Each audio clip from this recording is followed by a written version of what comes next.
Olá, tudo bem? Voltando com mais uma aula sobre eletroquímica, agora focando ainda em pilhas, só que com a pilha de Daniel, tá? É uma pilha um tanto diferente da primeira pilha que eu mostrei para vocês, que oficialmente foi a primeira pilha criada, que foi a pilha de volta. A pilha de Daniel não lembra muito um empilhamento de discos, tá?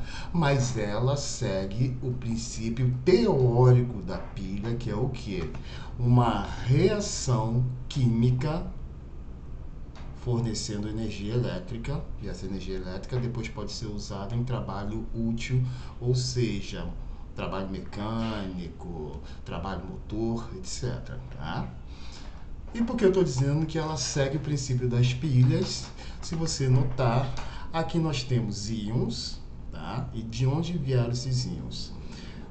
Aqui era uma solução aquosa, aonde foi colocado sulfato de zinco, tá?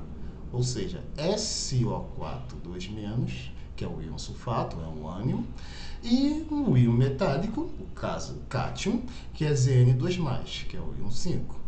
Se colocou uma solução de sulfato de zinco em água e começou a dissociação, né? Já que sulfato de zinco é um sal, ele não sofre ionização, porque ele já tem íons, né, na sua rede salina.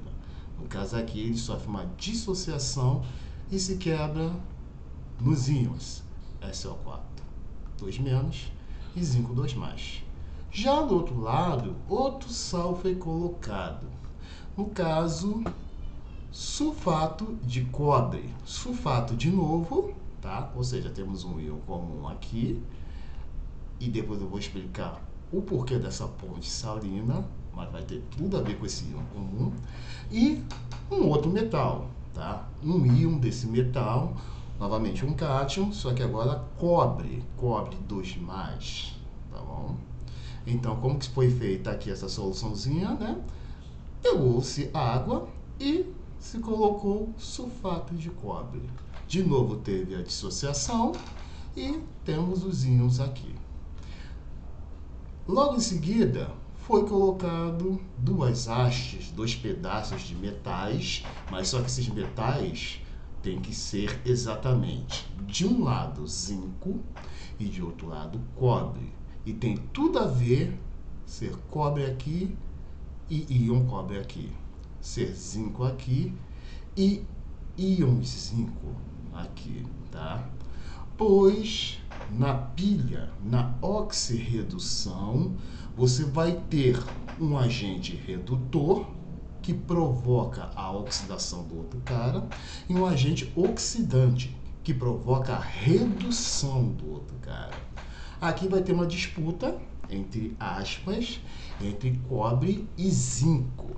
E vamos fingir que nessa disputa, né, entre aspas, quem perde é quem se oxida, ou seja, perde material metálico, ou seja, a barra metálica vai diminuir, tá bom? Se você consultar uma tabela, né, de potenciais lá, de redução ou de oxidação, tá? Você vai notar que quem reduz com mais facilidade é o cobre. E quem se oxida com mais facilidade é o zinco. Tá? Então, o que vai ocorrer com essas duas barrinhas aqui? Depois que eu fechar o circuito, não precisava desse voltímetro, ele está aqui só para fingir que está mostrando, né, a variação de voltagem, a corrente elétrica, como você preferir. Tá? Mas poderia ser um fio aqui ligado direto, ok?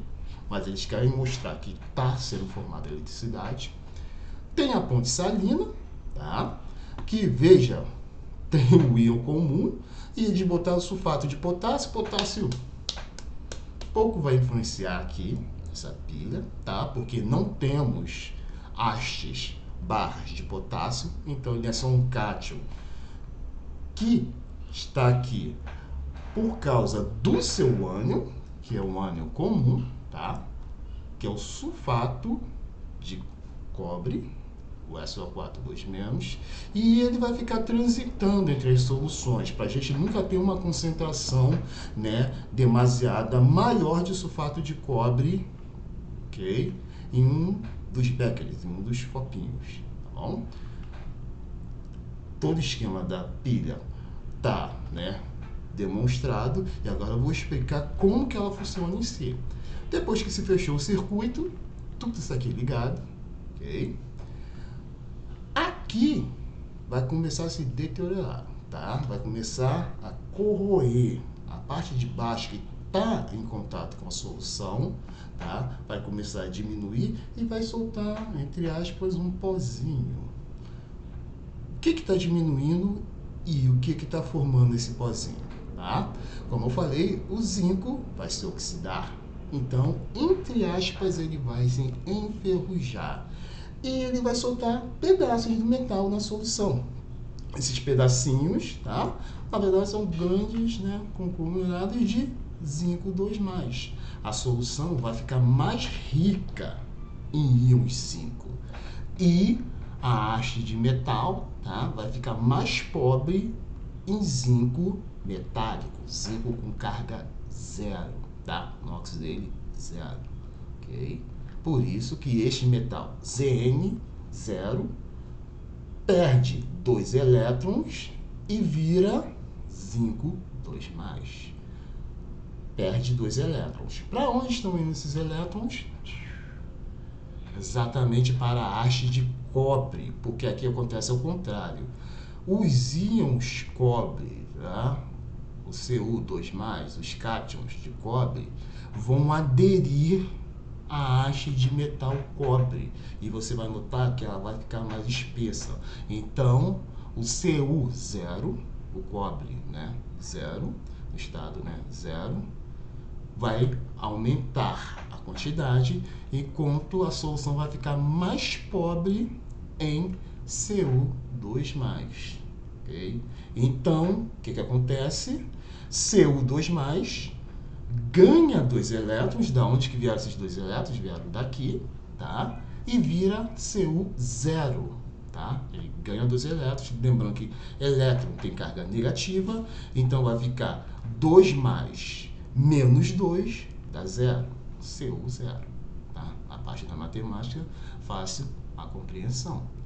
E essa passagem de carga aqui, tá, vai ser demonstrada no voltímetro, ok?